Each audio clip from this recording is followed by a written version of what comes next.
Okay, so it seems that we will be starting very soon. We have about 1 minute to 11 o'clock. So I just wanted to say that for maybe when we're done talking, when everybody is done talking, we say over when you are done at the end of a sentence so that the next person knows when to speak. And that way it will be kind of a good indicator that you are done speaking. So that's just for us to remember. Currently, all the panelists are here. So thank you so much for making out time to be able to join us. And good morning. So all the panelists are here. So thank you for making out time to join us, and we will be starting shortly.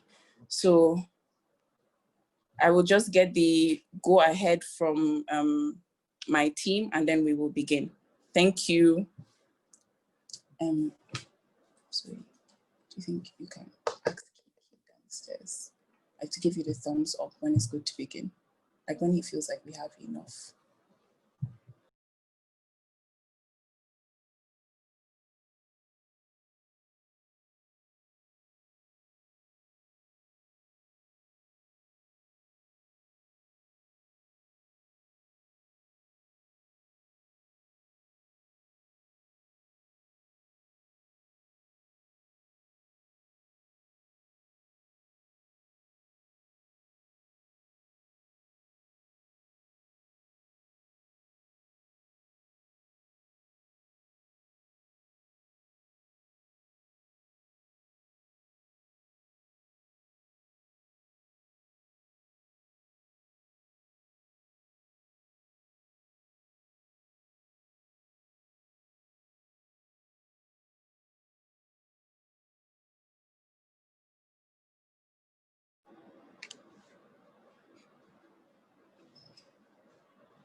Okay, so good morning, everyone.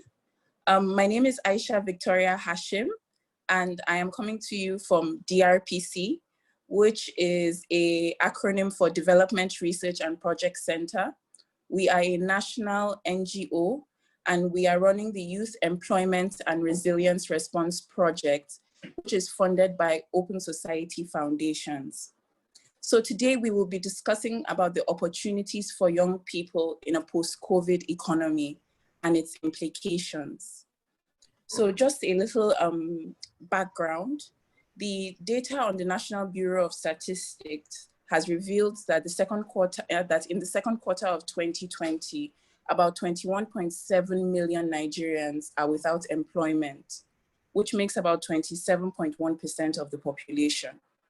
And they also showed that about 28.6% of Nigerians are underemployed, which means that they are not using their skills to the full capacity.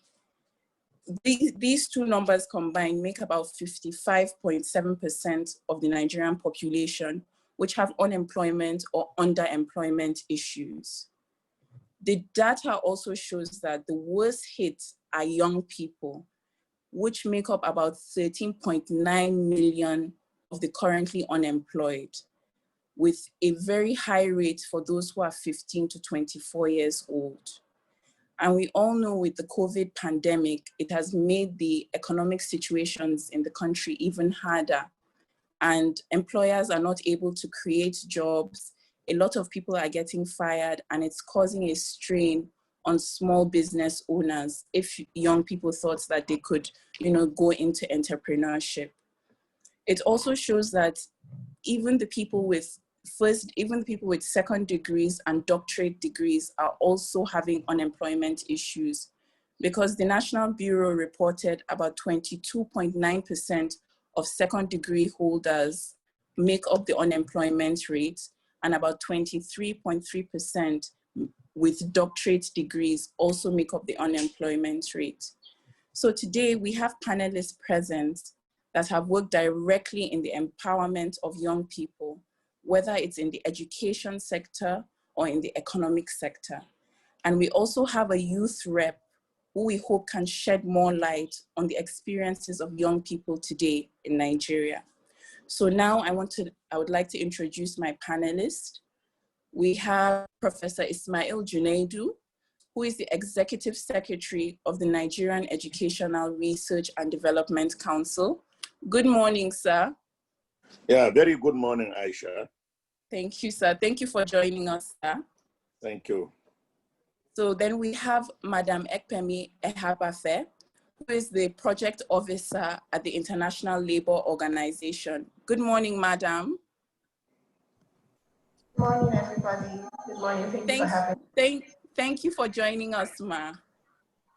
No worries. Okay. So next we have Mr. Ife Adebayo, who is the Special Assistant to the Vice President on Entrepreneurship and Innovation.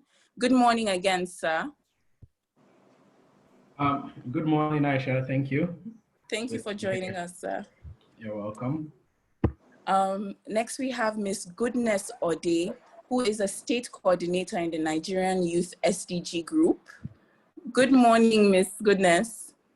Good morning, Aisha. Thank you for having me. Thank you for joining us.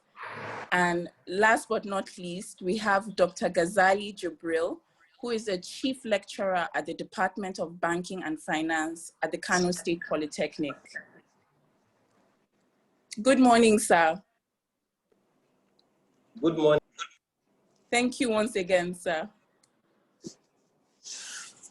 Okay, so I would like to thank all my panelists again for making time today to join this discussion. Hopefully it can be very fruitful and those watching us could get good tips for moving forward. So I would first like to start with Mr. Ife Adebayo, because I know he would be leaving the webinar soon due to other responsibilities.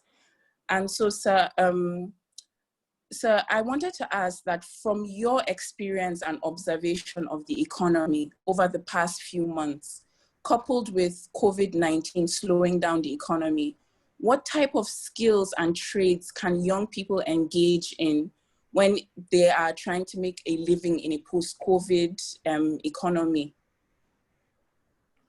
Thank you very much, Aisha. And I think this has come at a very important time for young people.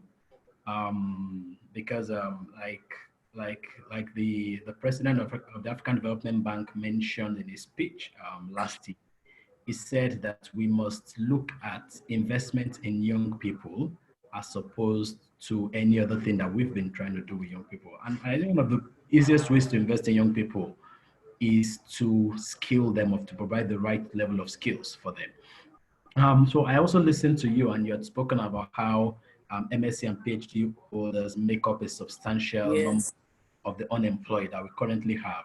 So that will show you then that it's not just about, it's not necessarily just about skills, but it's about the right kind of skills and where the world is moving into. I was at a conference last week where I gave a speech about the fourth industrial revolution. And I had mentioned to them that jobs do not go away, they only change. And I used the example of a town crier. So back in the days, right, when the king wants to pass information, he uses a town crier, and the town crier goes with the gong, and he's going bang, bang, bang, bang, bang, bang, everybody come out, the king has this information for you. And, you know, we moved to TVs and newspapers and all of that. But today, you know, via just a single tweet, Gorbachev can let the whole country know what Mr. President wants to say. So what you find is that the role of the town crier has not been eradicated.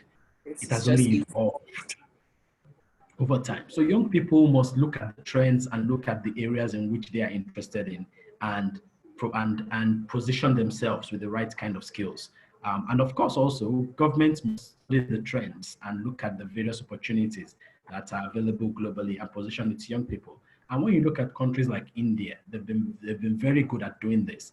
So you find that India decided to focus on technology, for example, and they've been able to maximize that. And currently they make billions of dollars in Forex earnings just by being able to give their people the right skills.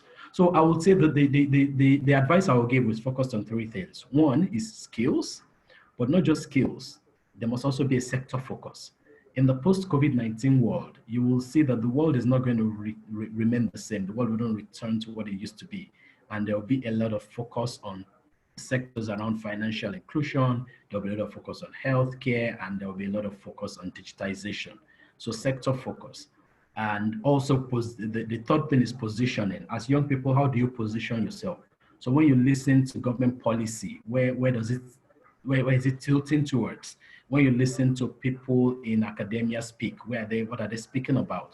And where does it seem like industry is also tilting towards? So I will be listening to investments from African Development Bank, from World Bank, from the UN, and looking at where are the areas in which they are tilting towards. I'll be listening to the government. Nigerian government, for example, has been speaking a lot about supporting agriculture and supporting entrepreneurship and putting money in the hands of people, digitization, financial inclusion. What are these focus areas? Where are my skill sets most valuable? And how do I basically upgrade and upskill myself to be able to fit into the coming opportunities that will be available? Thank you.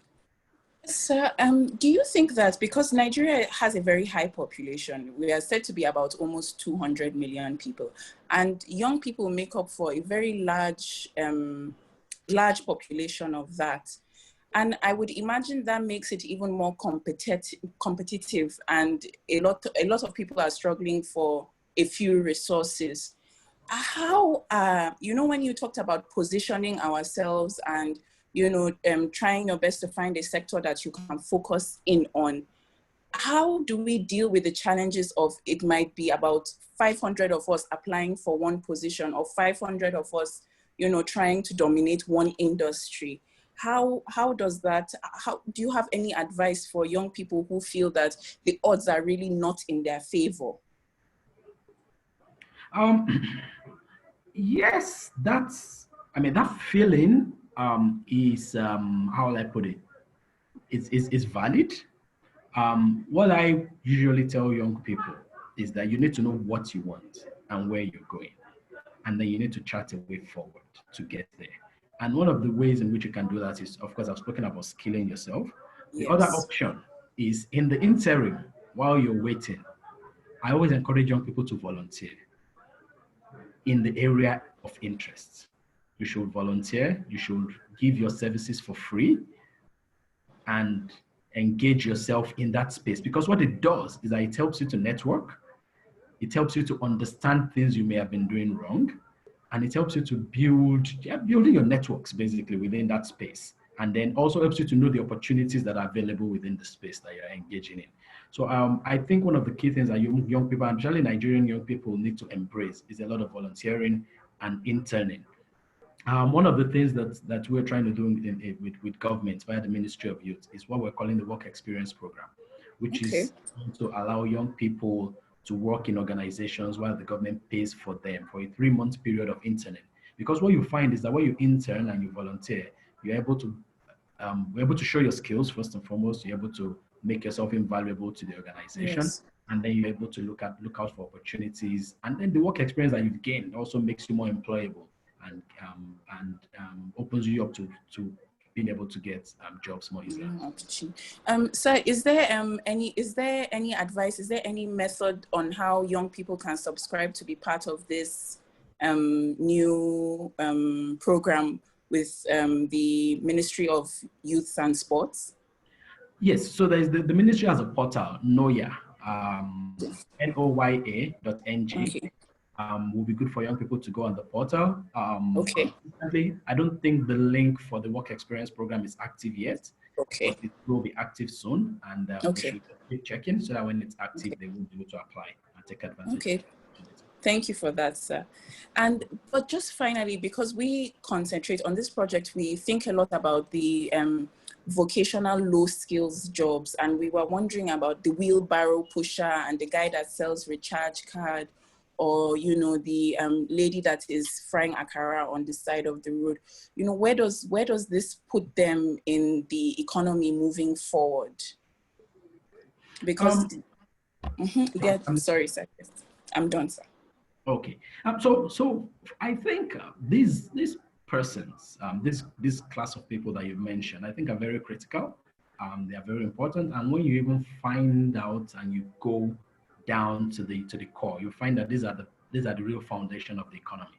And the more of these people will lift up and make better and help to be more supportive to the economy, the better the economy is on the general scale. So what you'll find is that so I don't know now if I'm supposed to advise or if I'm supposed to speak on opportunities, but I think I'll speak on opportunities. Okay. So what you find is that for government, we had the GEEP program, which is the Growth and Employment Program, which was giving loans to these sets of people. And I think over 2 million people at the moment have received that loan. And I know also that recently, Mr. President approved the Nigeria Youth Investment Fund for the Ministry of Youth. And I'm on the technical committee for the framework for that fund. One of the key things that we've been discussing on developing the framework for the implementation of that fund is how we're going to ensure that young people who are barbers, who are wheelbarrow pushers and all of that are not left behind. Because what you find is that for government programs, they tell you that, oh, CBN has 200 billion naira fund for MSMEs, but then you have to bring a collateral, or you have to bring your NYSC certificate and all of that. And you find a lot of these young people don't have all these certificates and all these opportunities. A lot of them are not even educated enough to even know where to go for these opportunities. So we're coming up with a framework that will ensure inclusion of all these guys. And all the information will also be available on the NOYA website, noya.ng, within a few weeks. The target launch date is October 1st. So it'll be good for young people to keep an eye on the NOYA website, look at the options, and we are quite hopeful that we will have a structure that takes all these guys into consideration, and we're able to set up a fund that is inclusive. Thank you so much, sir. Really appreciate your input. Thank you very much. Thank you. So I'll still be around for a while. I'll just listen to Okay. And if there's anywhere you would like to chime in, please, you just have to unmute. Thank you very much. Thank you, sir. Thank you, everybody. Okay. So now moving to our youth rep, Ms. Goodness Ode. I wanted to ask you, from your observations as a sorry. Hello, okay, yes, I'm still here. So to Ms. Goodness, from your observations, what impact do you feel that COVID-19 has had on young people young economically active population in Nigeria? And if you can draw from your experience as a youth state coordinator, so just all the people that you are coordinating in your state, if you've seen, because of the COVID-19 implications, them making less money or being less able to kind of chase their dreams and gain economically. Okay, thank you very much, Aisha. So far on young people and COVID, at the outset, like let's say February, March, when the news of COVID came up, and then with the heat of it and the lockdown, a lot of young people experience various forms of limitation because, okay, starting out with the lockdown, for many young people who were running businesses, especially, let's say in Cross River State or across board, we observed that their business had to be pulled because they cannot go out, they have to stay safe. And then to a large extent, the safety net palliative that the government provided could not go across board. Then aside that, still during the lockdown period, many young people also had to lose their jobs. Because if you look at the key population, teachers, specifically teachers, private school teachers who teach in low-income private schools, afford to do online learnings to be able to engage the teachers and they can earn. So basically, we have to understand with the school that they may not be able to provide salaries for these teachers. They were terribly hit. We saw videos on the internet of some private school teachers crying that they've not been paid. So yes, teachers across various organizations and institutions, young people who are working in 9-to-5 jobs, either lost their job, got half of their salary, those that were lucky enough or they just had to tell them, okay, just hold on, pending when things get back to normal, we'll call you back. So all of these affected many young people because it is in two ways. For many young people, their source of income, it's not enough for them to say, okay, if I am not earning in the next 6 months, I can be able to sustain myself.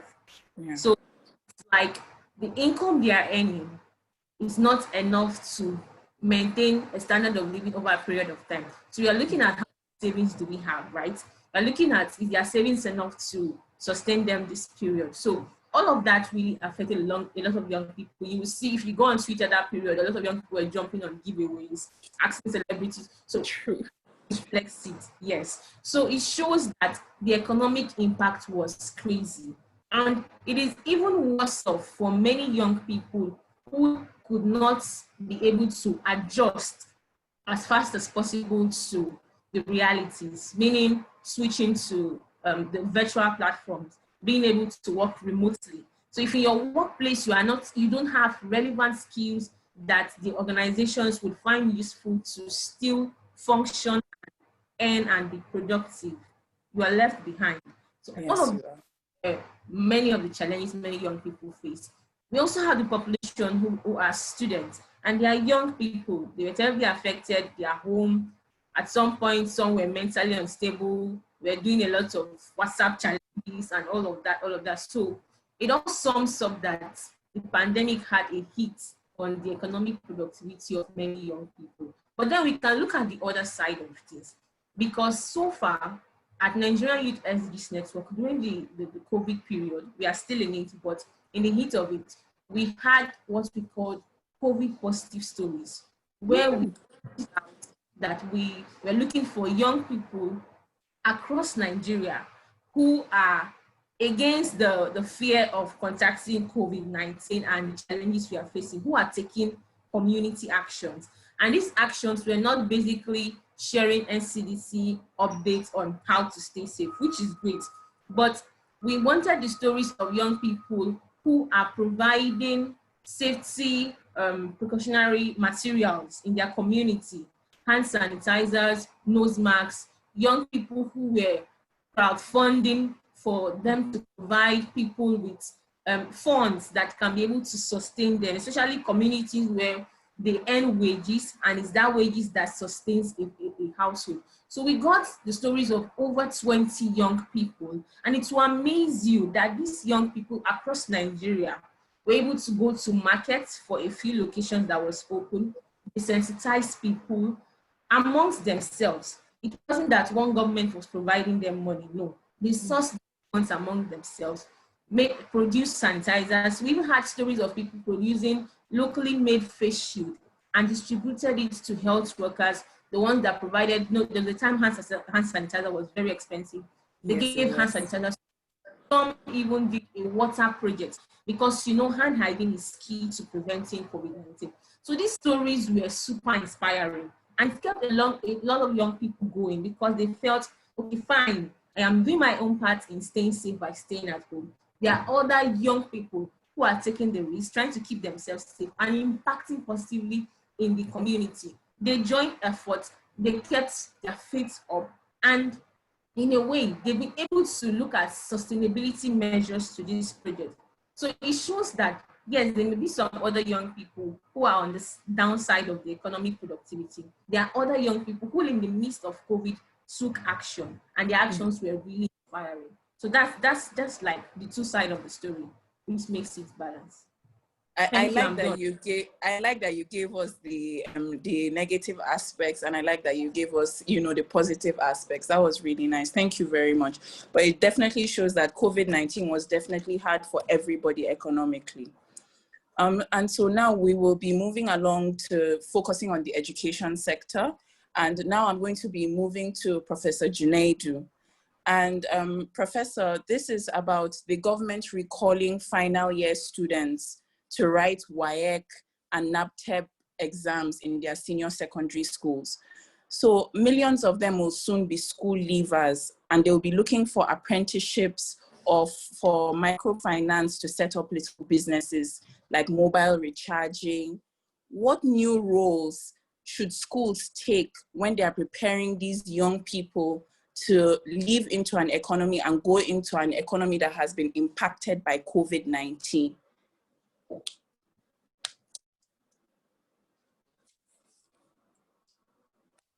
Over. Is Professor here? Oh,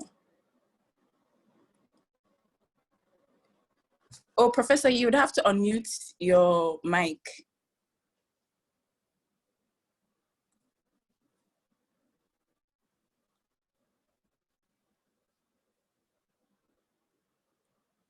Professor, you'd have to unmute your mic.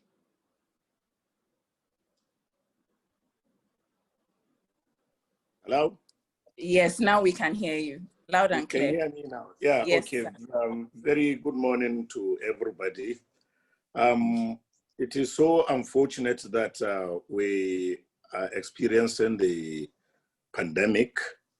But before the pandemic, actually, my council, that is Nigerian Educational Research and Development Council, that is charged with the responsibility of developing curriculum for particularly the primary and senior secondary schools. We have re-engineered the curriculum in such a way that we provided 34 trade subjects.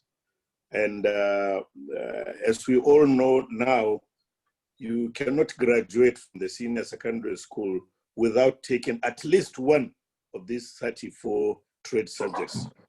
So this is, in a way, in preparation for the youth to actually be equipped for wealth, generation after they finish their secondary school. I mean, it has been envisaged that a child or a person who has finished the secondary school does not have to proceed if he or she could not get that opportunity. If they could get the opportunity, the merrier. So by taking one of these 34 trades, ranging from hair plating, GSM repairs, upholstery, furniture making, refrigeration, building, all kinds, as I said, up to 34 of such. Now, we are envisaging by the time a candidate or a person finishes the senior secondary will be equipped to come to the world of work, to be independent, to be even a job creator rather than job seeker. Because you can imagine a lady, for example, that has learned hair plating. She is not the only person that is going to do that hair plating. She would employ other people also to come and do the hair plating.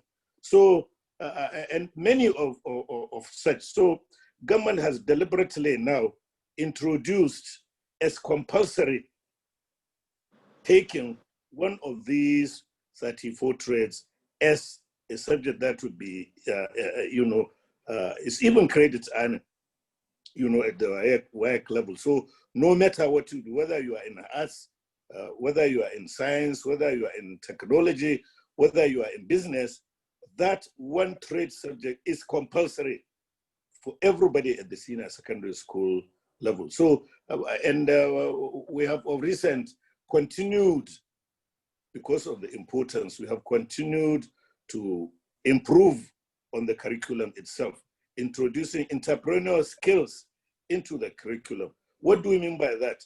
It's not only enough just to learn how to do GSM repairs. You have to learn the entrepreneurial skills of how to attract your customers, how to make best use of that, to really have what the special assistant to vice president said, to have focus, not just any skill, but the skill that is also well planned so that you'll be good at that skill. So in that respect, government is doing, and not only that, we are also partnering with NGOs like DPRC. Soon we have partnership with that to improve on the entrepreneurial skills. I'm very happy to say this organization is actually very, very serious in getting the youth to have that. And we are in partnership, very serious partnership towards the improvement in that regard. Because after you do the curriculum, there are so many issues that would come. The issue of getting the teacher's guide for effective implementation of the curriculum, capacity building for the teachers, even on how to effectively handle the teaching of these trade subjects. So we are looking forward, because it's not government business. You know, the issue of these entrepreneurial skills, you know, it's not only for government. The NGOs must come, the general population must come.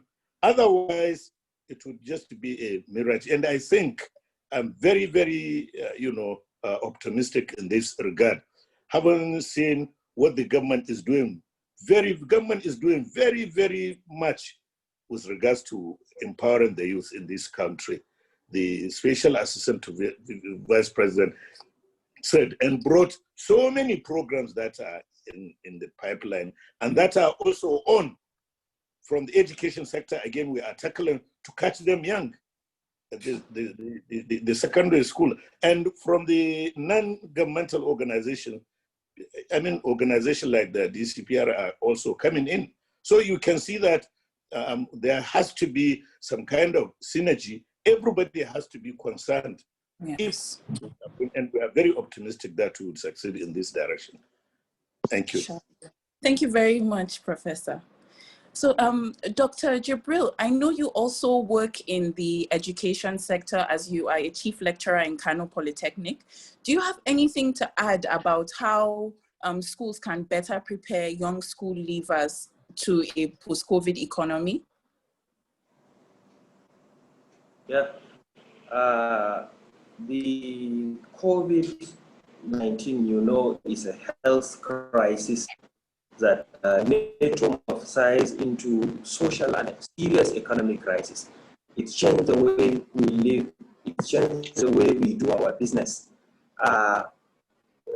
Because of the COVID-19, or because of the fact that the disease has no cure, has no vaccine, one of the ways devised in China to reduce the spread of the disease was lockdown, to lock down everywhere, to restrict movement.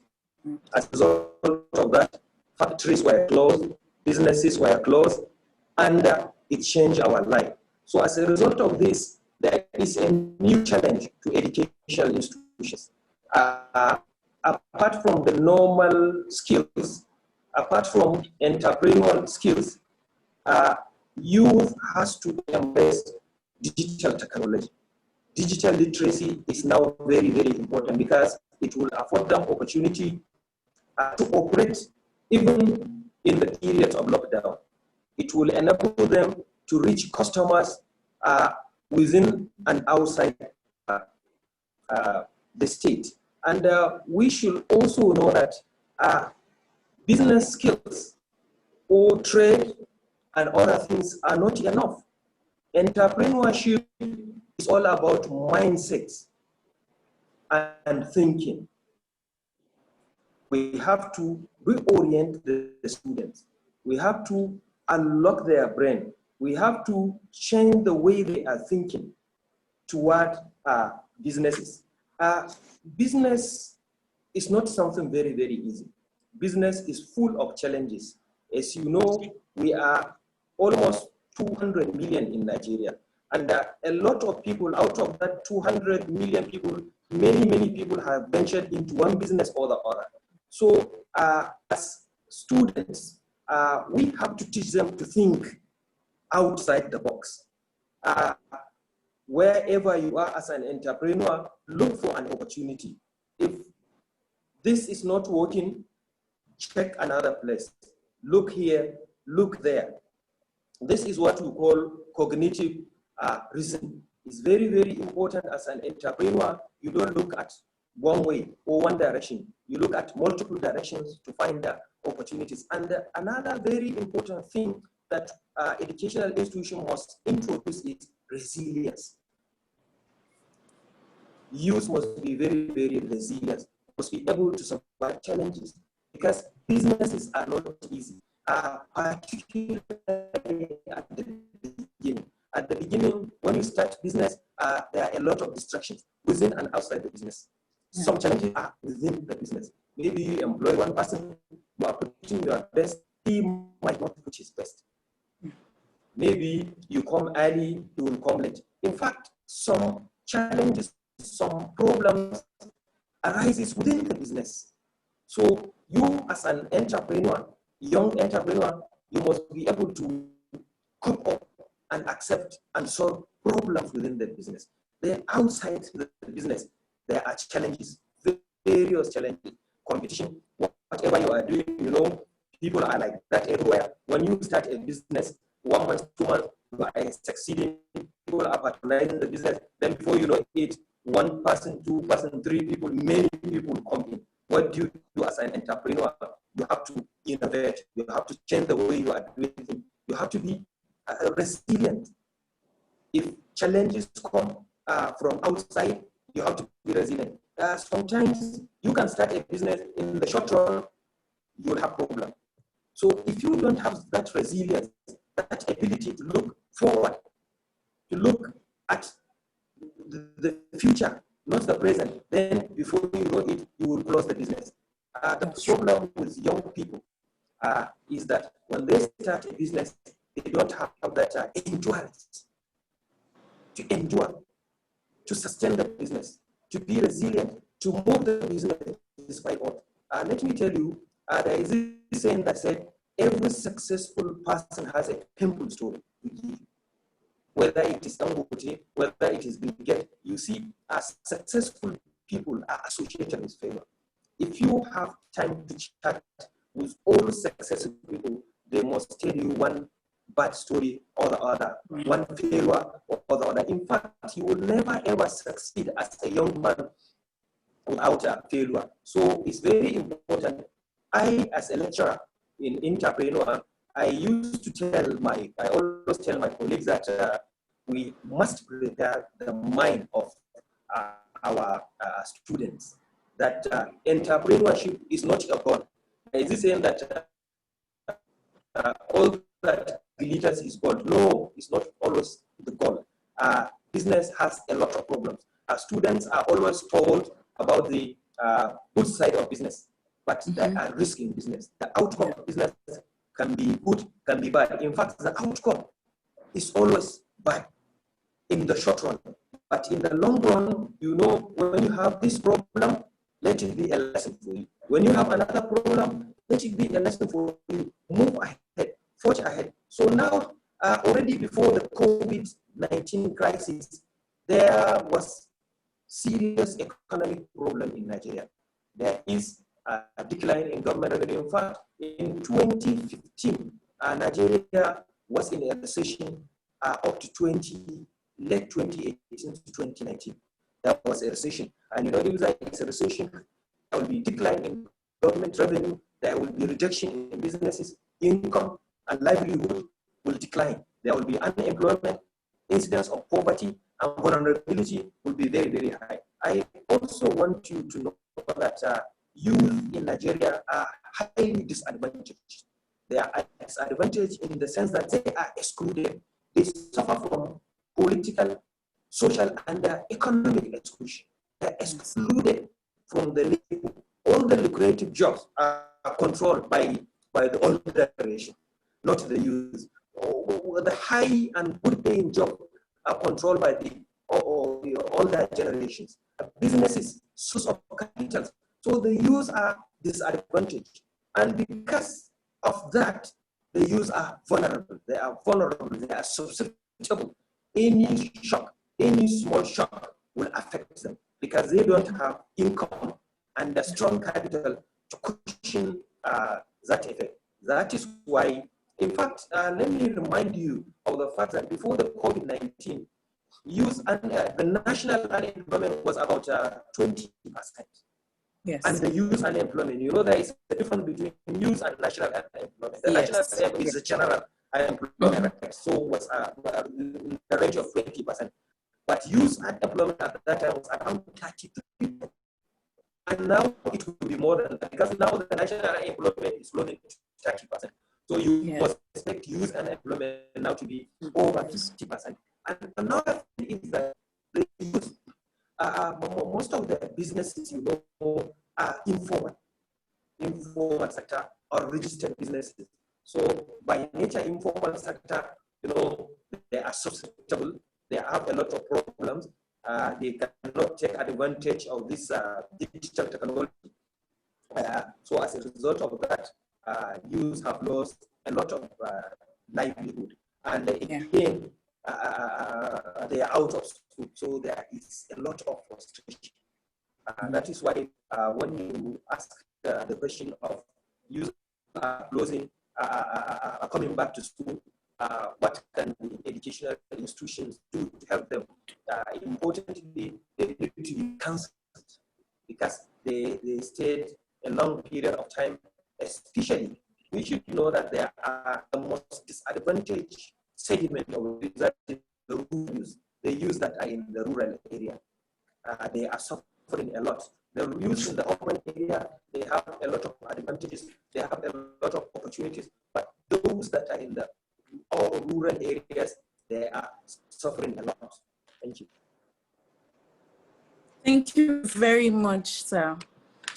You have basically answered the next question, which was even meant for you. And I was going to ask, what new business skills do you believe that schools should teach young people that want to run successful micro businesses? And you've said it here, digital literacy and resilience. I don't know if there's anything you want to add to it, but definitely. Yeah, resilience and cognitive, exactly. Yeah. Thank you very much, sir. So Aisha, excuse me. Yes, sir. Excuse me. Sorry, I have mentioned soft and hard skills that I needed.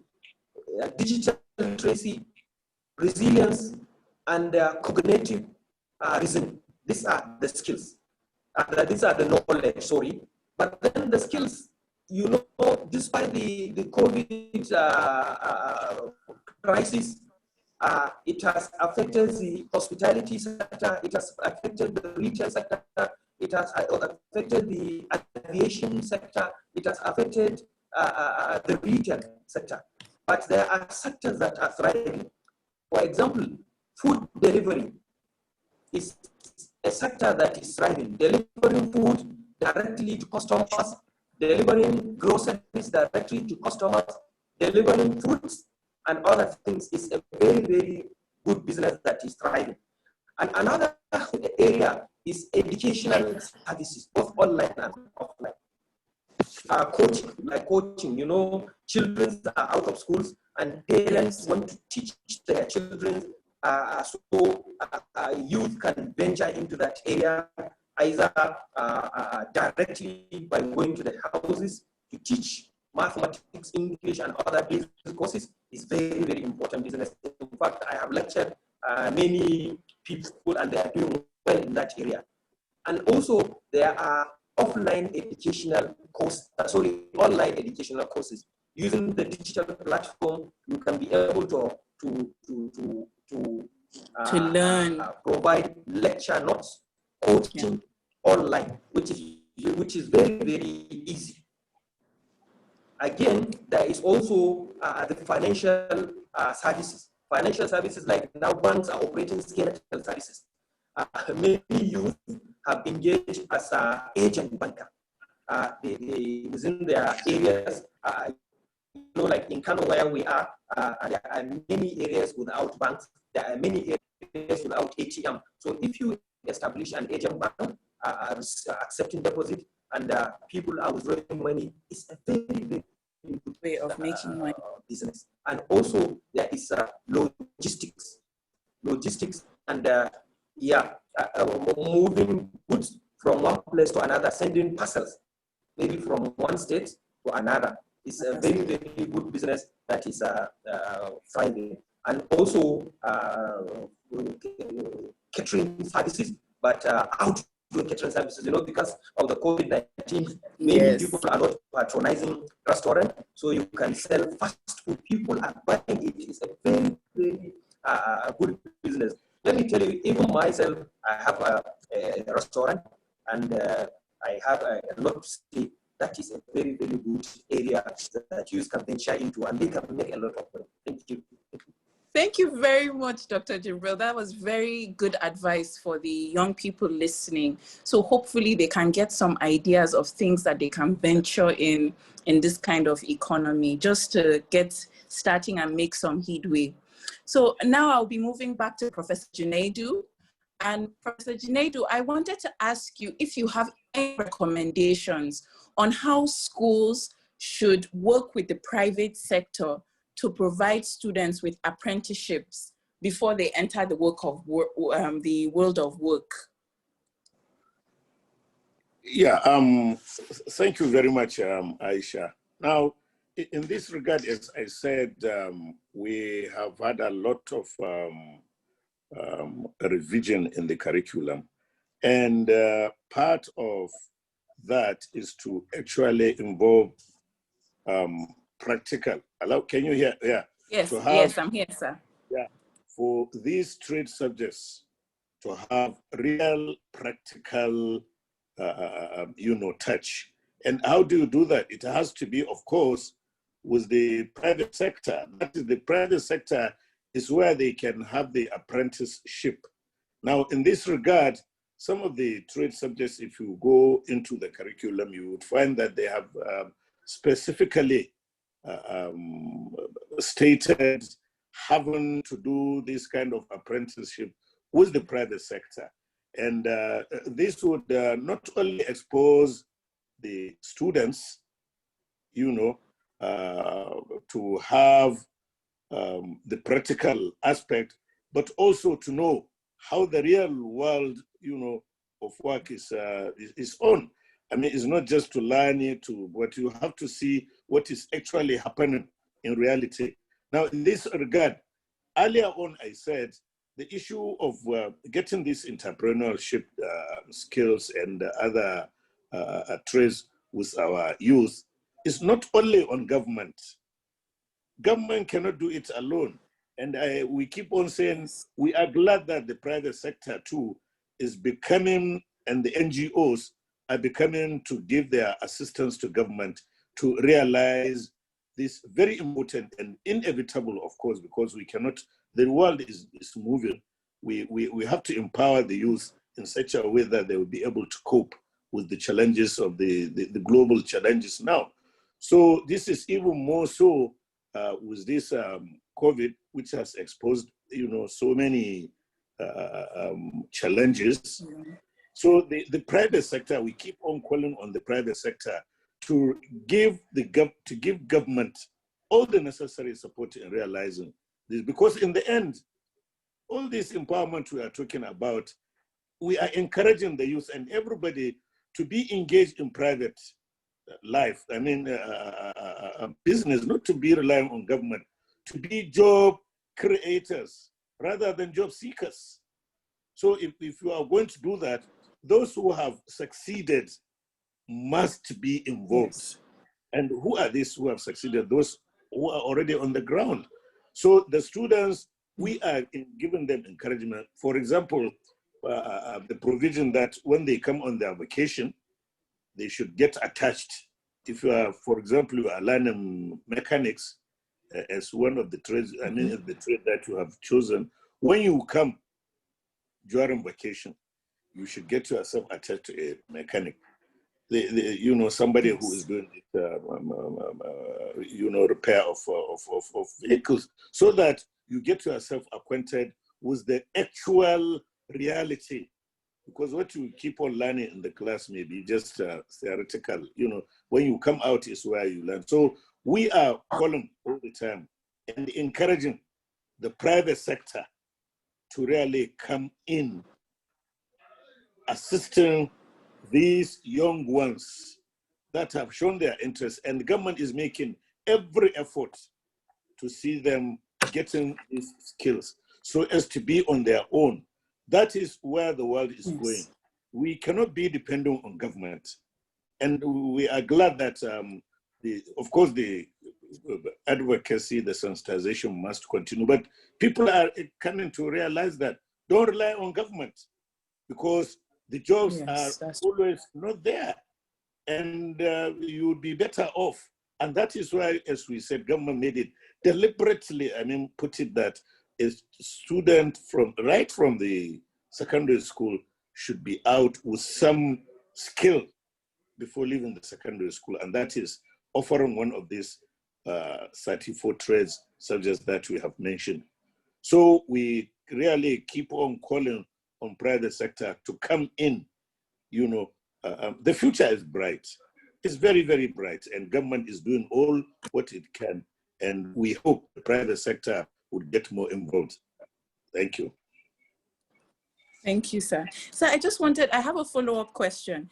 You know how Dr. Jibril talked about digital literacy. Amongst the 34 trades, does it have some concentration on technology and digital world? Because, the world is moving into that now more, since being physically together is now much more of a big problem. Because when we think of trades, we think of carpenter, we think of hairdresser, and all those things are still very physical. But I'm wondering if they have things on teaching people how to create websites, or just more technologically advanced. That is very important. You see, what we are doing, as I said, we are reviewing the curriculum itself, and not only on even the trade subjects, but across all the subjects, to have what we call the 21st century core skills. These core skills. There is creativity there is critical thinking, there is the aspect of the technology you are talking about is inevitable. The world now we cannot function without getting this technology into all our aspects of life. Even take it, a child now cannot even register WAEC, cannot sit for WAEC, cannot sit for JAM, without getting involved with technology. Even when we are crying that those in the villages find it difficult, we are all, I believe, exaggerating the situation, because they are operating their handsets. They go to the bank to operate their ATMs. Even in remote areas. These students that are in the rural areas, they register for JAM and they perform wonderfully. How do they do that? Now JAM, for example, is no more paper, pencil and paper. Is CBT, what they call it. So all this is computer based, which is technology. So in the revision exercise we are undergoing, we are taking into consideration these 21st century core skills, and that includes this technology, the digital aspect we are talking about. Thank you very much, Professor. Thank you. Thank you. So now I'm going to move back to our youth rep, Ms. Goodness. And I wanted to ask you about young people in the informal sector, because they find it very difficult to access government microfinance programs. And many of them are not even aware of the application process of how to access COVID stimulus packages. How do you think maybe government agencies can be more effective when they are targeting young, economically active youth? And how do you think maybe they can better tell them how they can join these programs that would be able to give them a few funds so that they can almost chase their entrepreneurship dreams? Okay, so I strongly believe that young people in the formal sector are key, and it's likely that these young people may not have access to the internet or may not be tech savvy to maybe go on a website to apply and all of this, but they are contributing to the economic development of the country, and there's a need for them to be reached. So to your question, we have to go down to grassroots level to be able to reach these young people, because Nigeria is not just situated in cities. We also have rural and fast to reach areas. And even in the cities, there are still young people who may be left behind.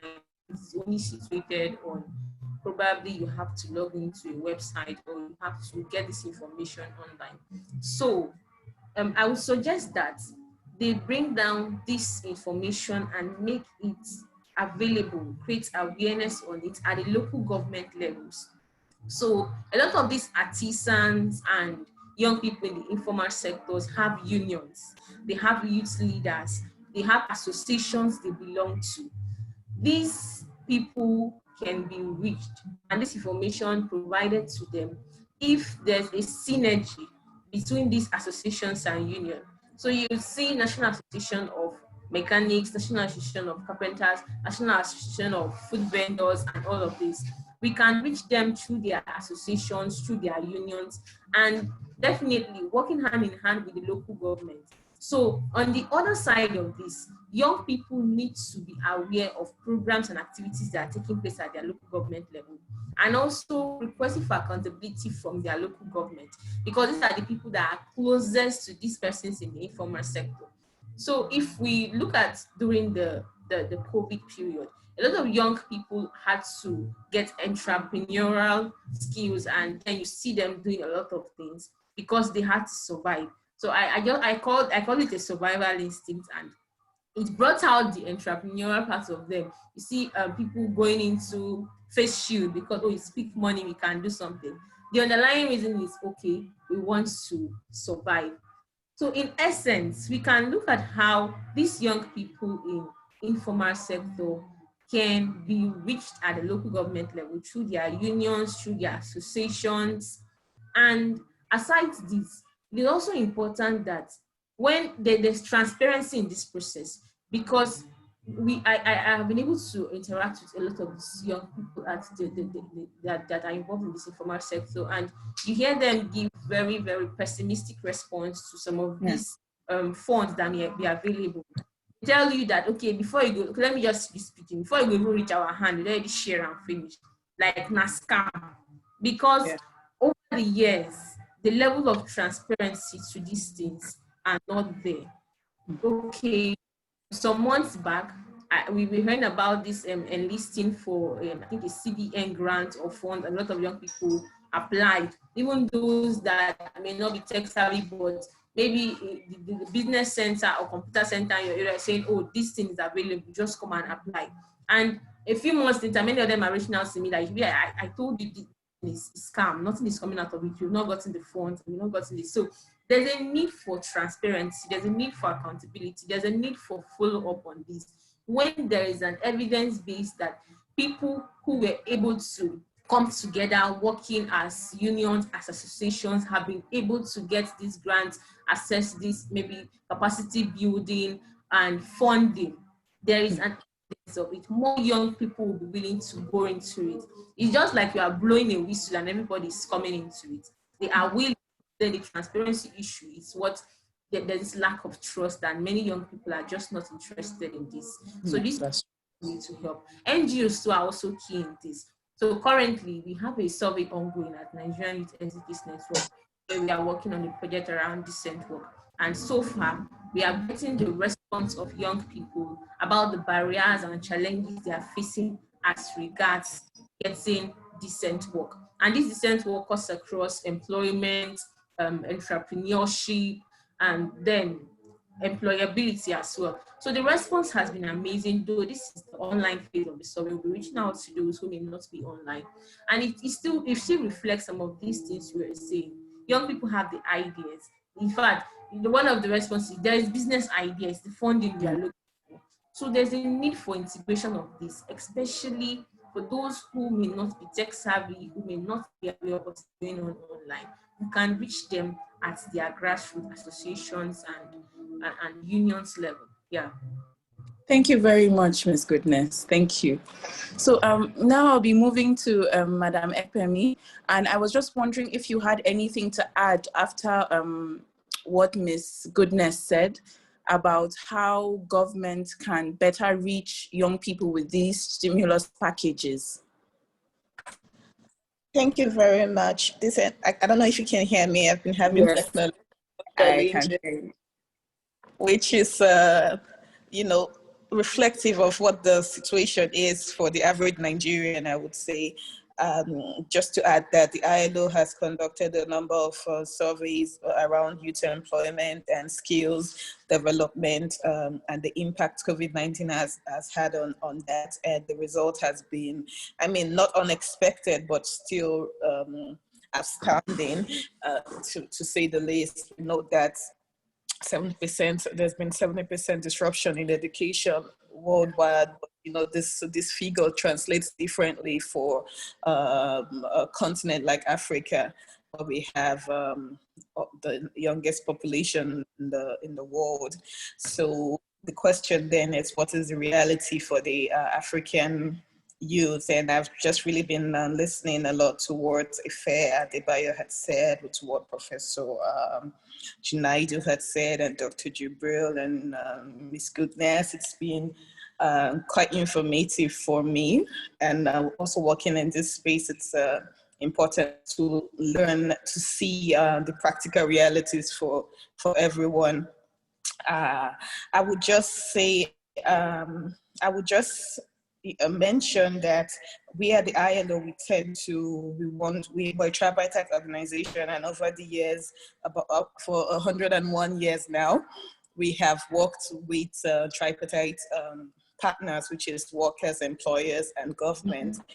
We have reached significant results in that respect, but just the discussion today has also buttressed the importance of working with, we normally work with the Ministry of Labor, but of course, our partnership transcends other MDAs, such as Ministry of Education, Women Affairs, depending on the thematic area. And the conversation that Professor Junaidu started, it just reiterates the importance of working with tripartite organization and having some kind of holistic approach towards this curriculum building.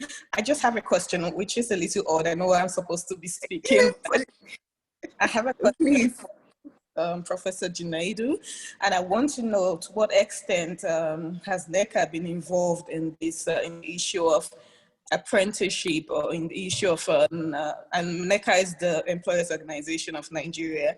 To what extent have they been involved in the issue of mainstreaming private sector participation in the curriculum development? I also want to know, to what extent was the Nigerian Bureau of Statistics, NBS, involved in the in providing the evidence-based support for the labor market assessment? Because if we're going to develop curriculums, it has to be something that speaks, again, like I mentioned earlier, to the practical realities of Nigeria.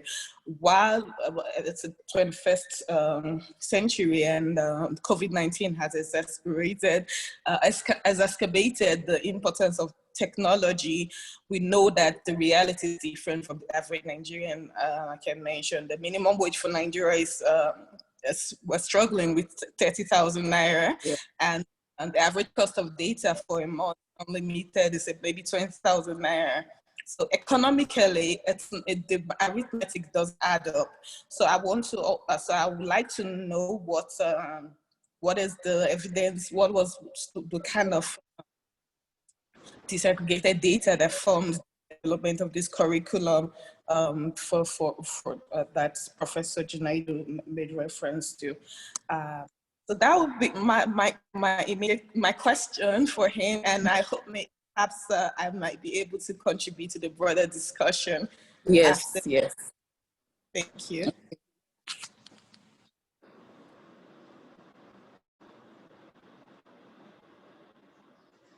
Sorry, Professor, you have to unmute.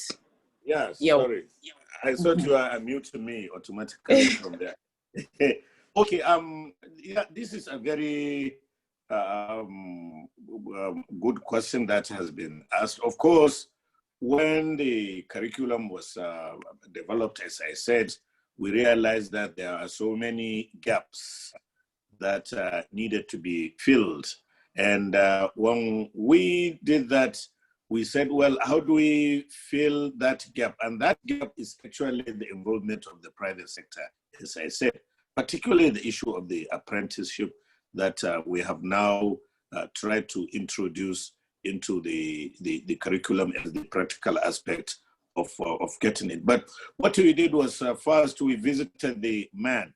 This is Manufacturers Association of Nigeria, as part of our effort to see how they can come in.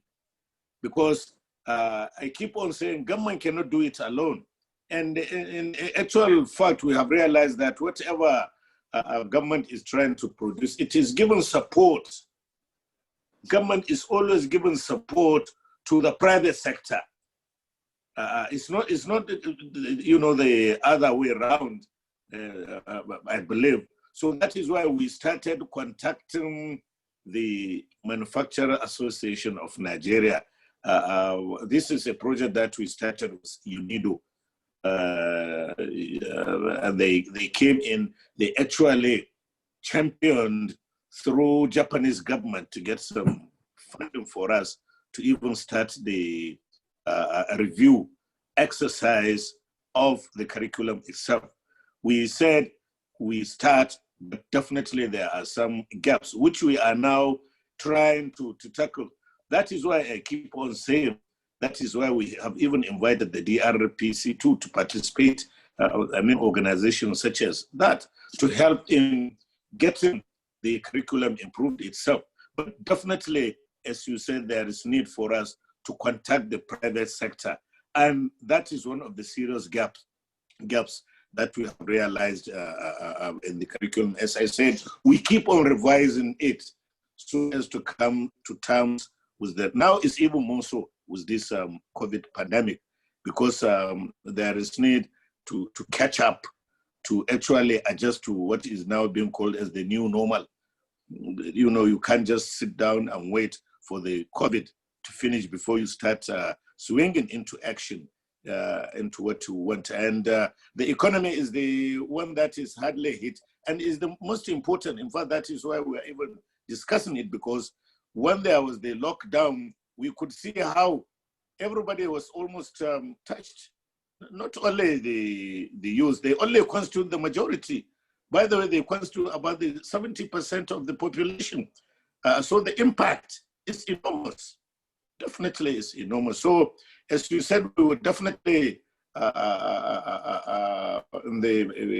contacting the private sector to come on how to improve.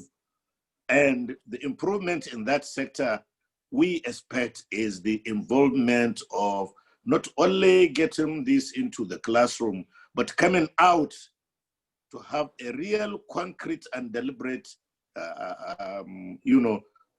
programs that would be attaching these words that are being taught in the secondary school to come out and see how the world is actually operating as far as this entrepreneurship is concerned. So it's the area that we are looking for in filling the gaps.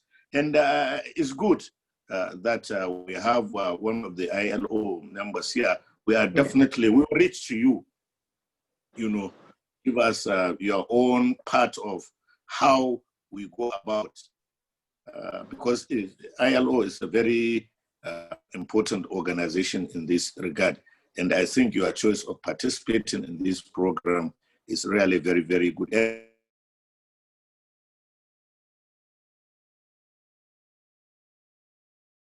This is very good. We have our panelists coming together and agreeing to work later. So we are definitely making headway. And so, Madam Ekpemi, this question is now for you. The next question is actually directly for you because of your rich experience in the labor force. And we saw that the National Bureau of Statistics said about, in the 13.1 unemployed youths in Nigeria, about 7.1 million of them have never worked before. So that's about more than half of the unemployment rate. So what are the social implications of this situation? And how do we support these young people to find their first job in such a hard economy, especially when people normally don't hire you when you don't already have past experiences? Thank you for that. Before I answer that, if it's okay, I might just quickly respond to Professor Junaid. Okay, as long as you answer me after, fine. First, I just wanted to say that reiterate that ILO is, of course, open to partnerships to strengthen the work in Nigeria. That's our mandate. So whatever we can do, we're always open to that kind of partnership. So we'll definitely love to.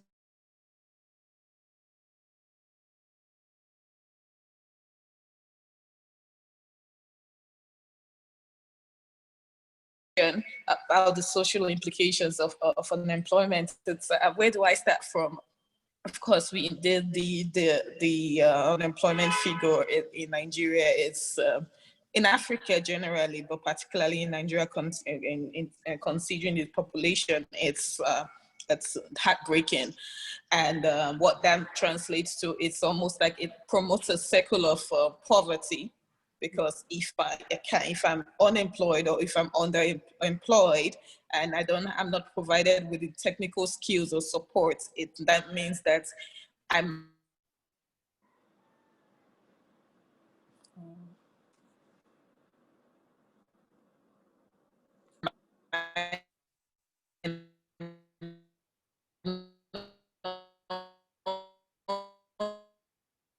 be able to give my children the kind. Can you hear me? Yes, now I can hear you. It went off, but it's back on now. Can you hear me? Yes, I can. I'm so sorry. Yeah. So what I was trying to say is that what that means is that I will not be able to provide my children.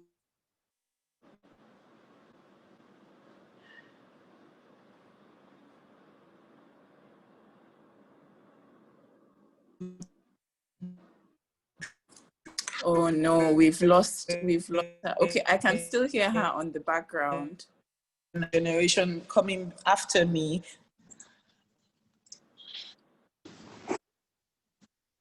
We have you back now.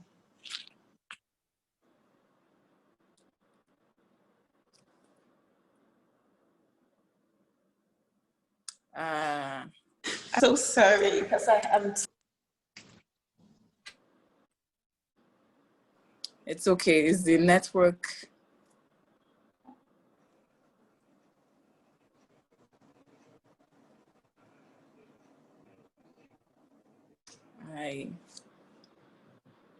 Okay, so it's proving a little bit difficult. Before we get Ms. Ekpemi back, Professor Junaid, maybe you'll be able to attempt that question. And it's the figures around having half of the youth population have never had jobs before. And you know, sir, it's very difficult to get a job when you've never had past experience before. What kind of advice can you give people who are looking for their first ever job in this kind of tough economy? Well, it depends on what kind of job are we talking about. You can't just go into any job. Some they require skills. Hello, can you hear me? Yes, I can hear you. Hello. Sir. Yeah, I mean, it's not. When we say that you don't have a job, how do you go? I mean, we have to know. I mean, it's not every. There are jobs have specific skills. If you don't have the skill, of course you cannot have that. That job. You can't do it because it requires the skill which you don't have. So the first thing that you would advise is to first of all look at what job that your skill or your ability would be able to cope with. Otherwise, you would go into, even if it is available, that is, or if you are lucky to have it, you would have problems. So the first thing is to identify what areas would you be best at. I mean, you cannot say that, we are all created with one special, skill or another. Where we get it wrong is to go to a wrong job, which we don't have the skill. And definitely, so the first thing now is to identify first, what is it that I'm endowed with? And then you go for that job. Otherwise, you just have problem. So my advice here would be first to identify, if you don't have the skill, the first thing is to have the skill. because definitely you cannot operate in a job that you don't have the skill. And they are all around. You know, sometimes people would have preferences, which is sometimes given as problem in Nigeria. Not that we say the jobs are not there, but we prefer to have certain jobs. Of course, where it would be lucrative is the first attraction. But let's have the patience, let's have the, the toleration to get what comes to our way, which we are sure we will be able to. And we don't know. We may even be perfect if we don't have anything in that regard. So my advice in this regard is for just to identify where I can function well before I even delve into whatever job, I understand exactly what you mean, Professor. But Professor, young people in Nigeria are very they almost don't trust the system. So instead of saying maybe I'm interested in this or I know I'm good in this, you just run to the first thing that offers you an opportunity.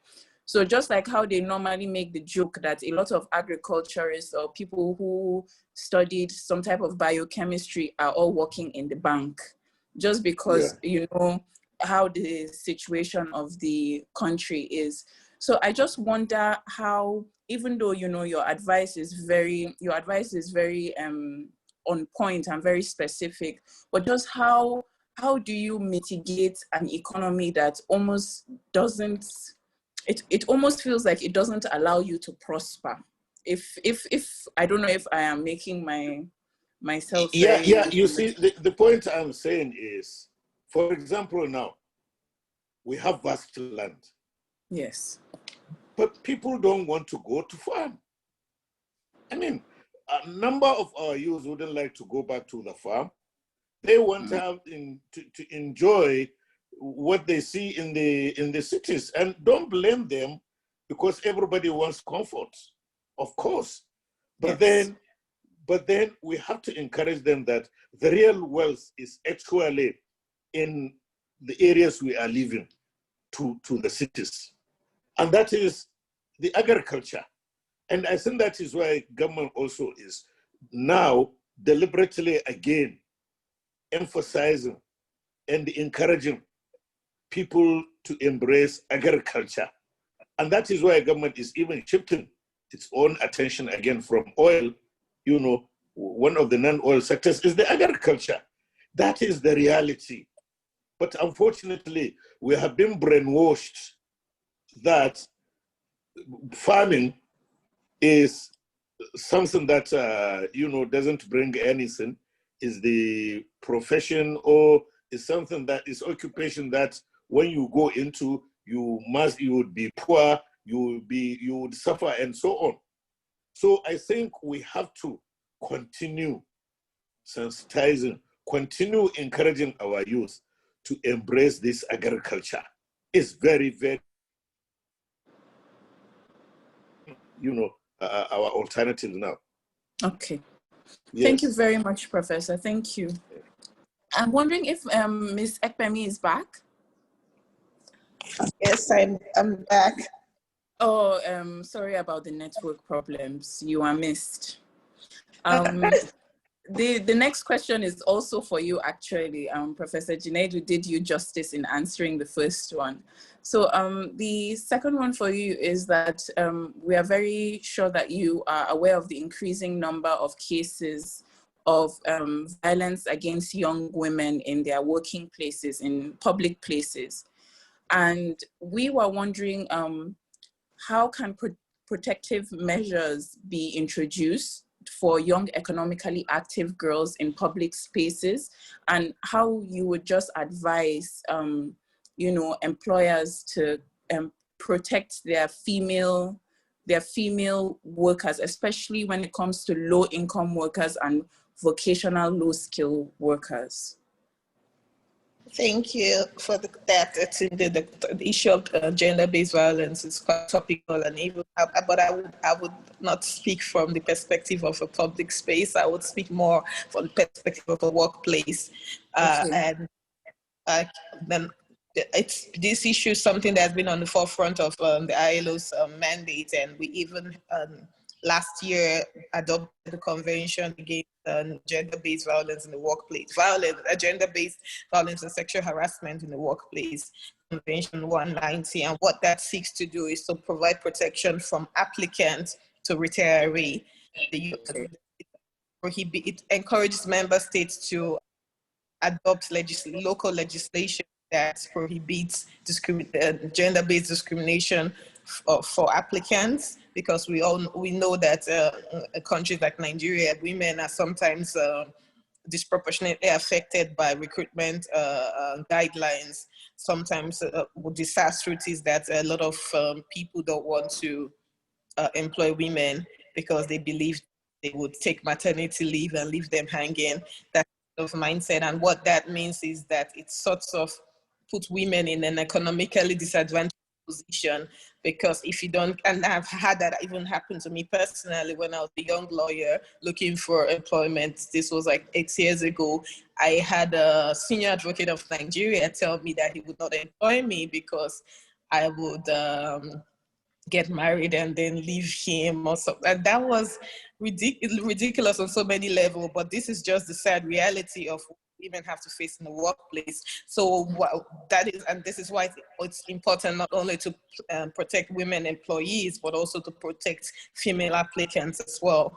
And then by that also leads to protection from sexual harassment in the workplace, because one, that's again a form of gender-based violence, whether we admit it or not, whether it's favoritism or bullying or harassment. It does translate to gender discrimination. And you see a lot of women resigning from the workplace because of hostility and that kind of situation. And again, that translates to economic and labor market disproportionality for women, because apart from the things that are the challenges women face generally in society, it sort of puts them in a more vulnerable position in the workplace. And so that would be sort of the approach of the ILO is sort of to protect female employees, actually to protect all employees, but of course, taking into consideration the most vulnerable, because not only women that face sexual harassment in the workplace, men also do that as well. They do face that as well.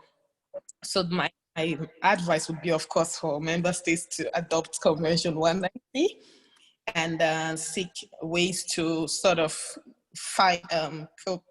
provide a safe haven for workers without discrimination, and also to treat reports of sexual harassment as a serious matter, and provide access to justice for these employees as well. That would be my immediate response to that. Thank you. Thank you very much, Ms. Ekpemi. So I'm just going to follow up this question and just ask Ms. Goodness, if on the field, if you have had, while doing your work as a state coordinator for a youth focus group, if you have had experience with young girls who actually say, I cannot work because of gender-based violence, and any maybe advice you have to young women on how to better protect themselves. Okay. So to a very large extent, these things are very real. Oh no.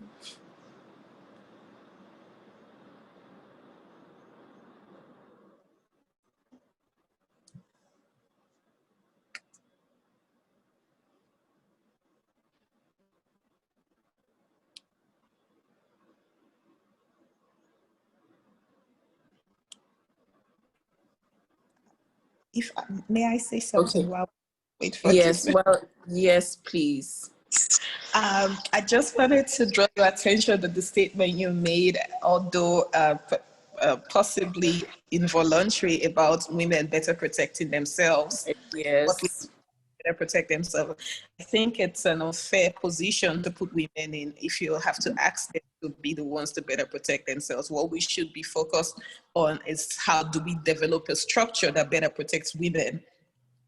I definitely understand your sentiments, because it's almost like blaming the victim, but well, no buts, it's almost like blaming the victim, full stop.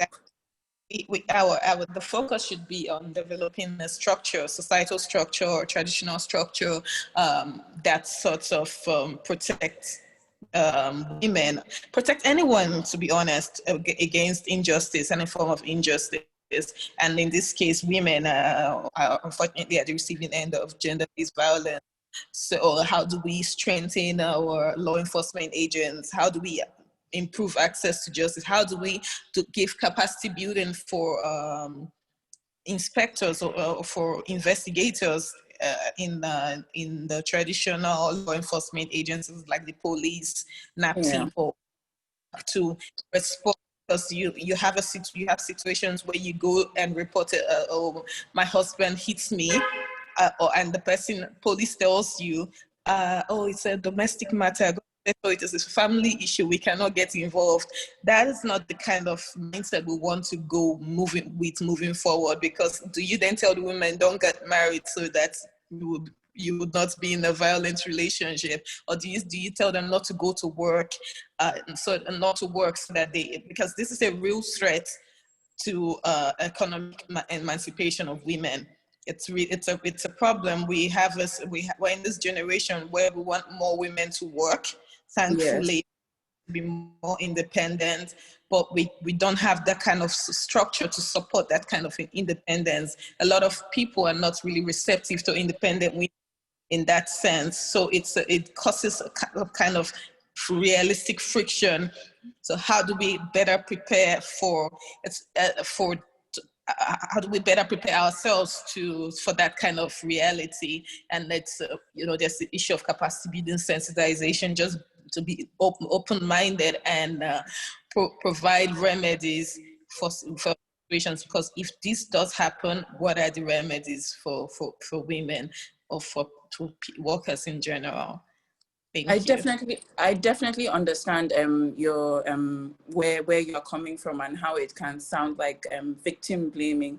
But I guess that my question was to Ms. Goodness again is, maybe before we get all these structures in place and these systems working that actually can protect women, is just almost like the maybe of advice that you have of, before these things are strengthened, before these systems work in a way that, we would all love them to work and everybody to progress. But for now, how can we manage ourselves, and how can we, based on your experience as a state coordinator, because I'm sure you meet a lot of young people who talk to you about their experiences and things that they go through. So just almost like little tips on how people have, especially women, have been able to manage themselves in those situations and made the best out of it, and still have been able to work and, get the best possible outcome of the situation.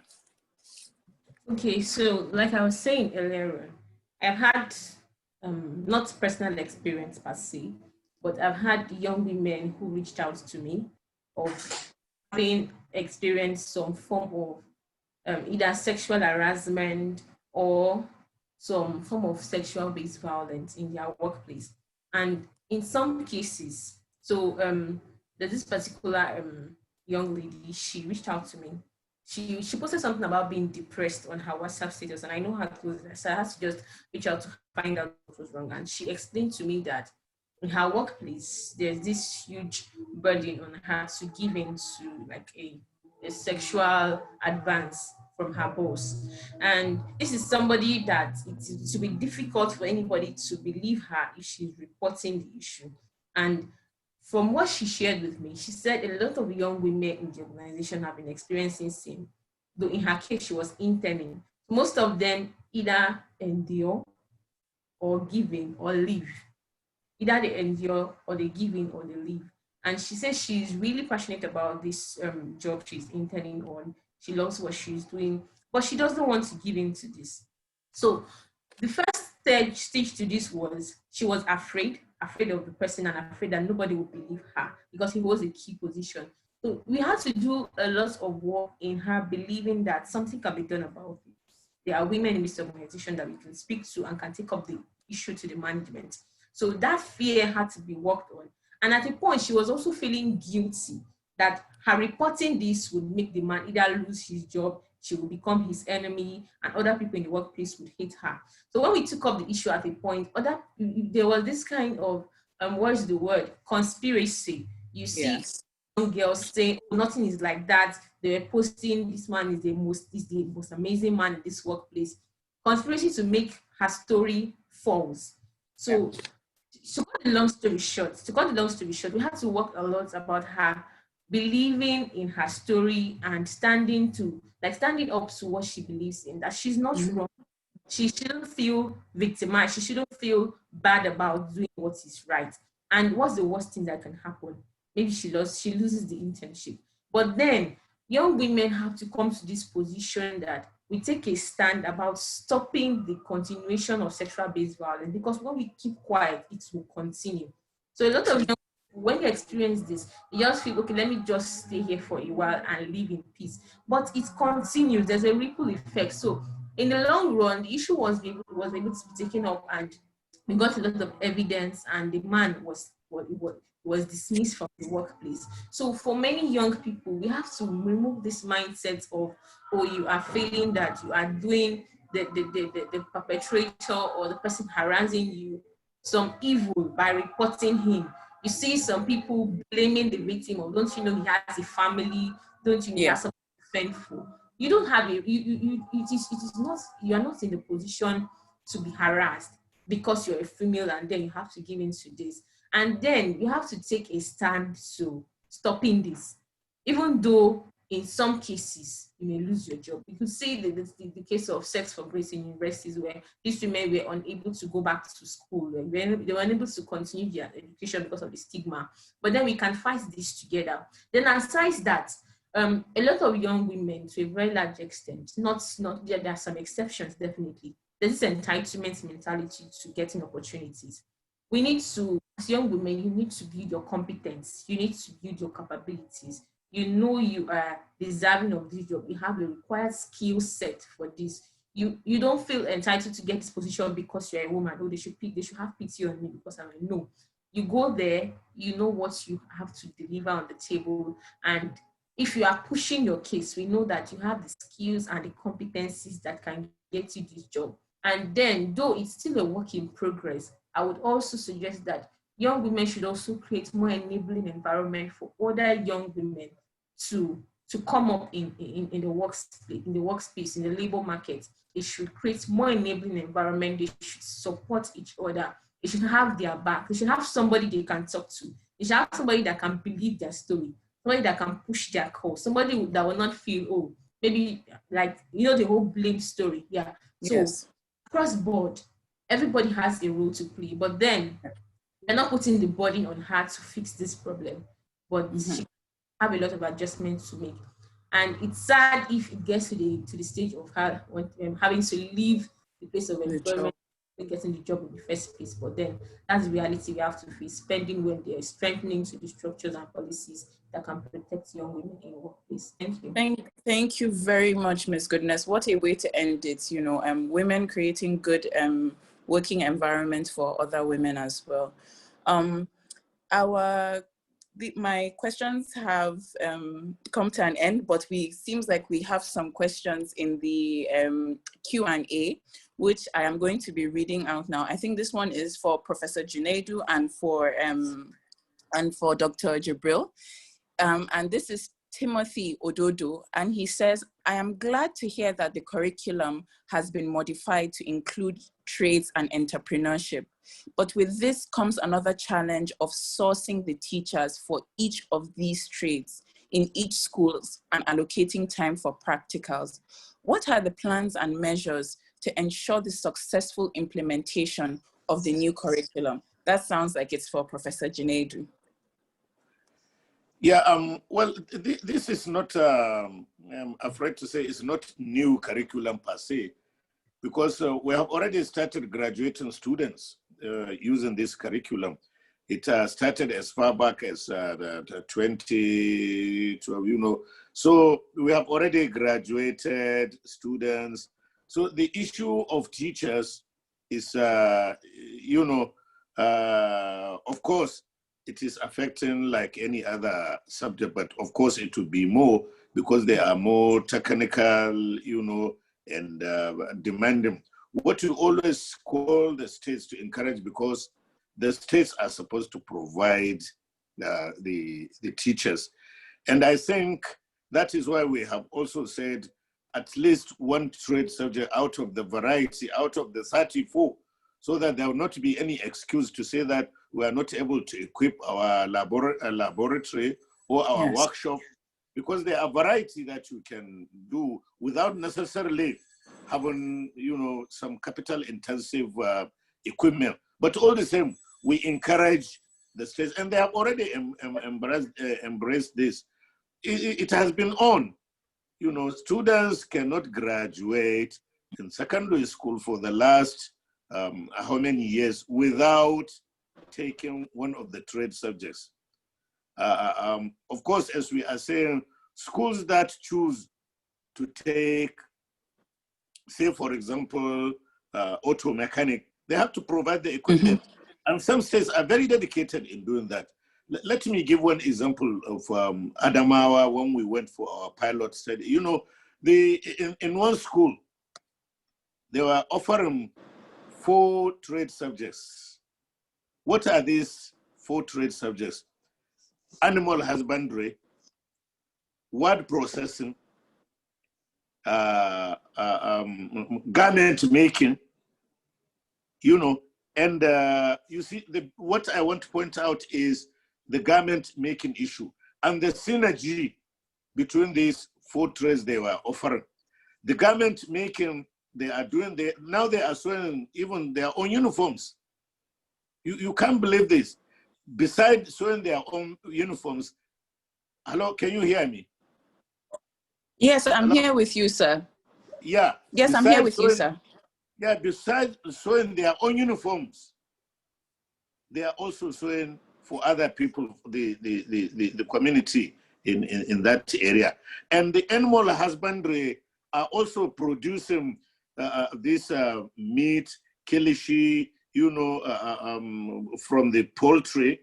They do chicken feed, you know, and the word processing are actually producing for them even the tags, and they have marketing determining for them how much are you going to fix for, you know, those who are producing the dry meat, those producing the garments, you know, and so on. So there is synergy, yes, among the 4 trades in the school, and this is now even translating even outside the community, which is very, very encouraging. So the practical aspect is there. What we are saying is you don't have to go and take capital intensive, but we should, you know, like electronics, like refrigeration, like, you know, GSM repairs and so on. But even these 4 now in one school, they are offering marketing, animal husbandry, garment making, you know, word processing. And there is synergy among these 4 students, you know, 4 group of students taking these different subjects. And now they are even engaging the outside community, because it's not only the school uniform, the garment making. Luckily, the PTA are coming in. They bought sewing machines for them. These old students too came to the, you know, so what we are saying is these things are possible. They are happening. If we have the will, is there, you know, government is given if government gives the necessary support, and this is squarely resting on the states.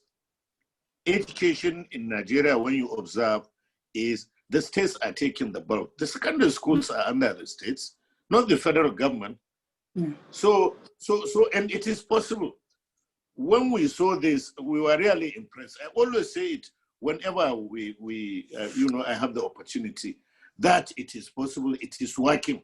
And they are actually what I even forgot to say, something very interesting, about 35 of the students were able to pay their school fees through this entrepreneurship thing they are doing. They pay their own school fees. Now, what we are saying, what they have learned, they can either decide after finishing secondary school to be on their own, or even if they decide to go to the tertiary, they can use that to be earning for themselves. It is happening, it is possible. The thing is, lest we are, calling on particularly the state governments to give this a very serious thing. But it's not something new. What we are doing now is only improving on the curriculum, trying to get a teacher capacity, improve the curriculum itself, because it's dynamic. Curriculum is dynamic. As things change, it has to also change. With COVID now, we have to sit down and even go to that direction too. So the dynamism is there, but not that the curriculum is new per se. It has been in existence. They have been doing it. Only that the philosophy of secondary education has been changed just to have that entrepreneurship in it. Yes. Thank you very much, sir. The next question is for Dr. Jibril. Oh, sorry, somebody is raising up their hands, but I need to. And somebody was asking, let me just paraphrase his question, Dr. Jibril. He said that for young people that don't want to do white collar jobs, actually, I don't want to get his question wrong. So let me read it word for word.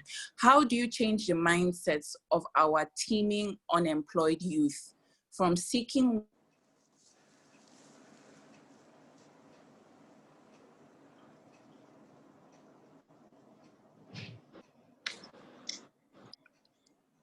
Sorry, Dr. Jibril, you have to unmute yourself, sir.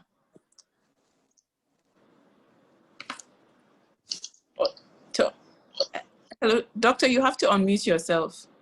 Okay, can you hear me? Yes, okay, I can hear you. Repeat, repeat your question, please. Okay, so the question came from Aminu Dambazau, and he says, how do you change the mindsets of our teeming unemployed youth from seeking white-collar jobs when they don't have capital to start micro businesses? Yeah, thank you very much. This question is very, very important. I want to say that the reality on the ground is that white-collar job is very, very scarce. What are the sources of this white-collar job? Government and the private sector. Number one, particularly with this COVID-19, the capacity of government to employ is now very, very limited. In fact, in some organizations at state, federal, and local government, there is even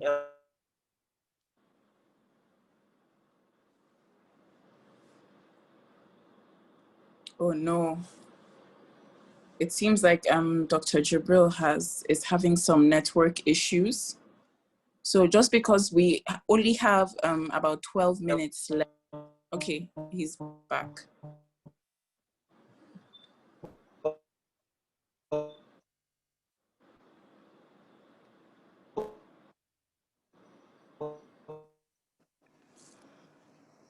Hello, sir.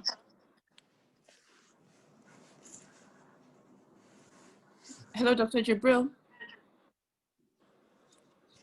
Okay, doctor is not here with us. So just before he comes back, I would like to direct this question to Ms. Ekmemi. And somebody is asking, Timothy Ododo again is asking, when youth leave secondary school, there will be issues of sourcing funds to start their businesses. Are there measures that are in place to ensure easy access to funds?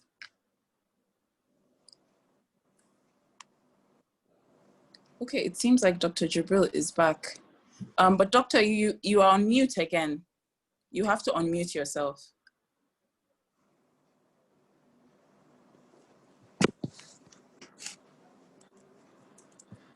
Oh no. Doctor, you have to unmute yourself. Yes, now we can hear you. Oh, okay. So what I'm saying, can you hear me? Yes, I can hear you, sir. Hello? Yes, sir, we can hear you. Okay. So it is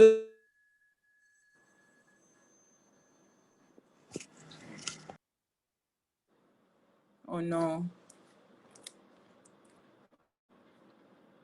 Our network is turning a very bit hazy.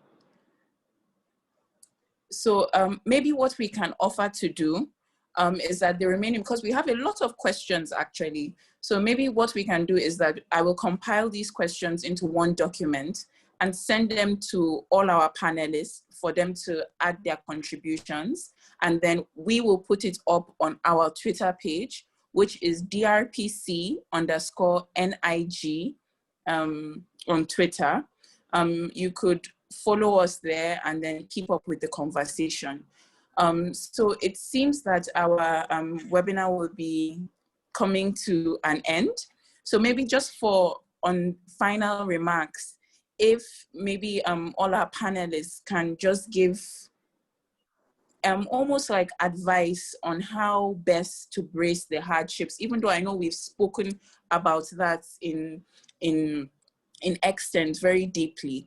Maybe we could just give some final remarks, a minute or two each, on how best Nigerian youth listening can brace the hardships that have come along with COVID-19, both in the economic sector and in the educational sector. So maybe Professor Junaidu, we will start with you, sir.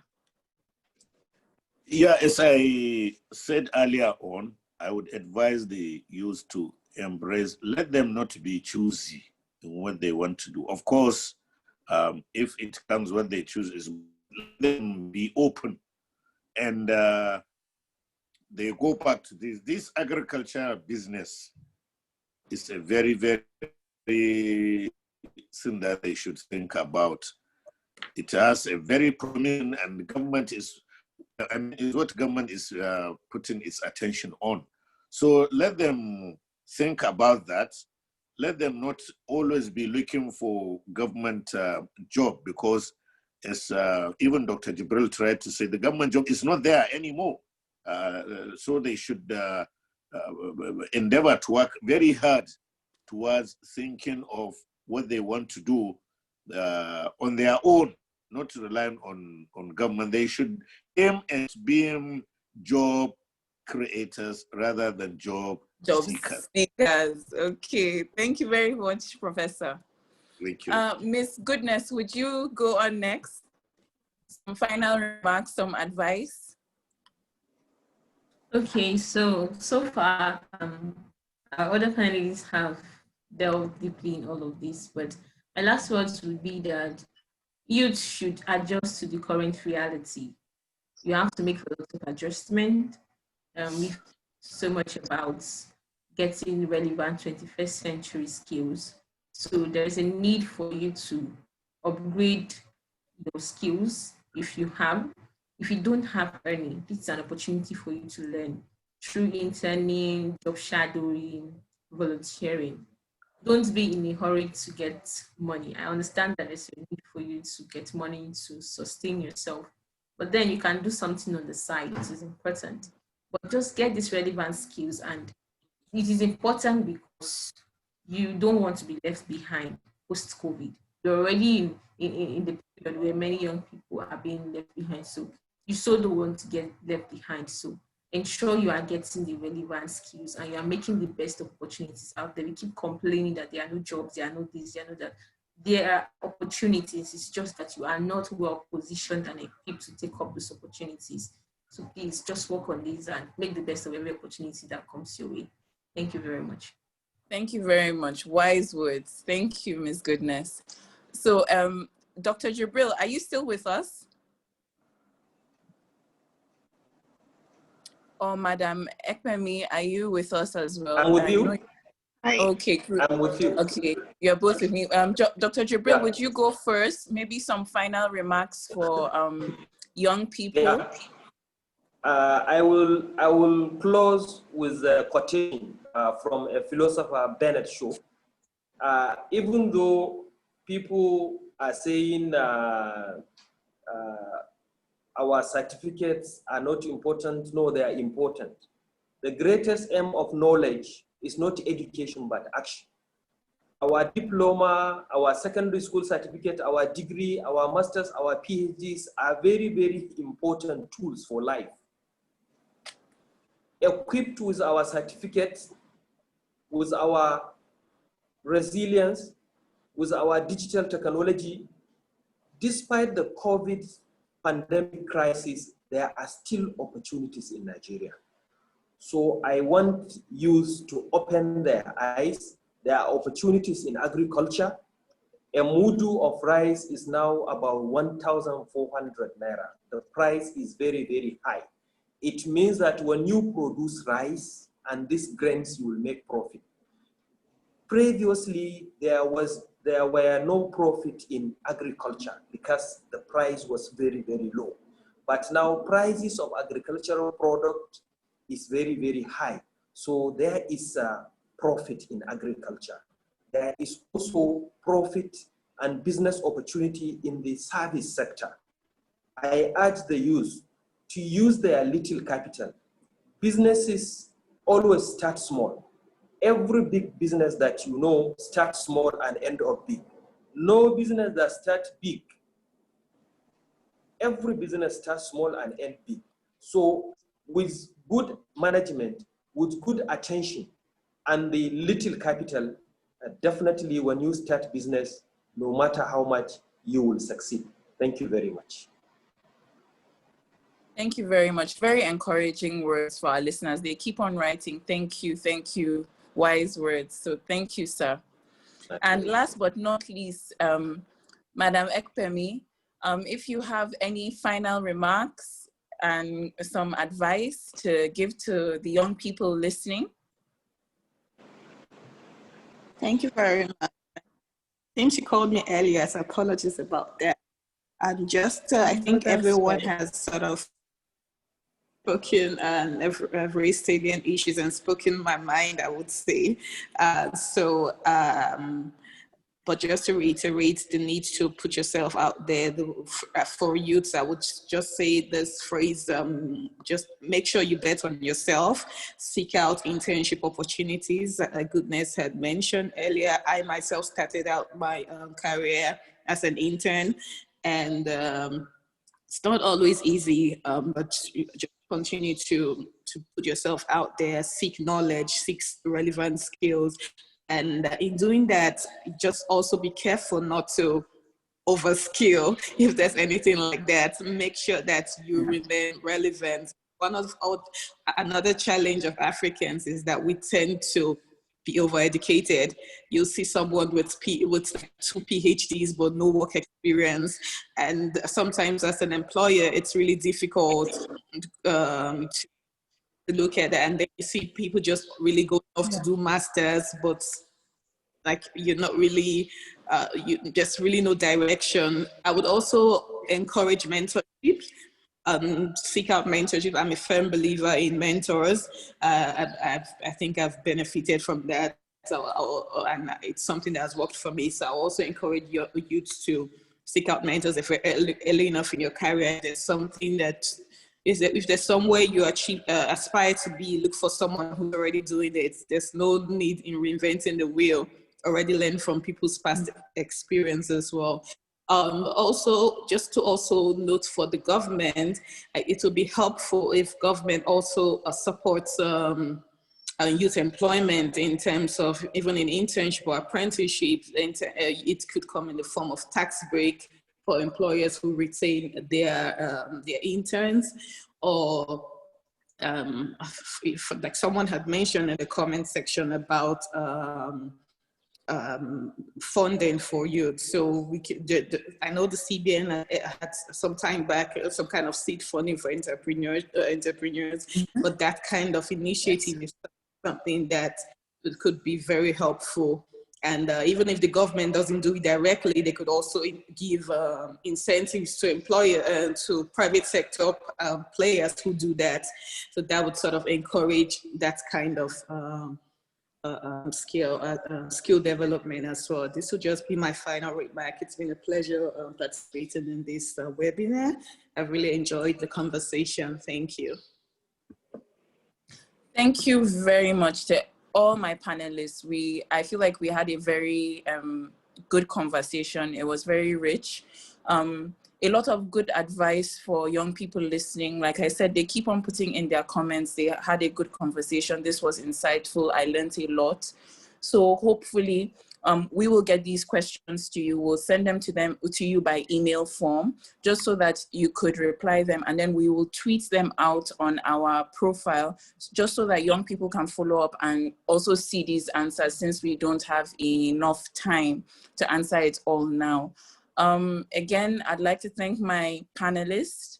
Thank you to DRPC for organizing this. And we will definitely be having more webinars on youth empowerment issues. So not only empowerment, unemployment, but we are going to look at it from every sector. And hopefully we can also still see our panelists again, and also then get in touch with them about the questions. So thank you very much, everybody. Hope you have a great day. And thank you for taking out your time to be here. We appreciate it. Thank you. Thank you. Thank you very much, sir. Yeah. Thank you, Maz. Have a lovely day. Bye-bye. Bye. You too.